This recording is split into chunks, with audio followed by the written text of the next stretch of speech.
Hello guys, so how to make a private account on TikTok.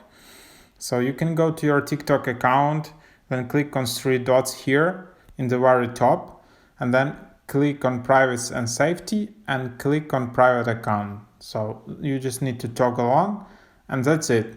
So with a private account, only users you approve can follow you and view your content and likes.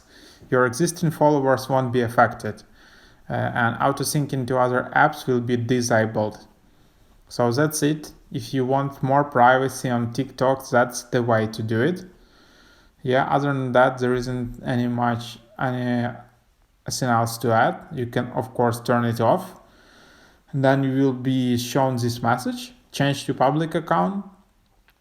Anyone can watch or download your videos on public account. You can choose who can download your videos. You don't need to approve followers anymore.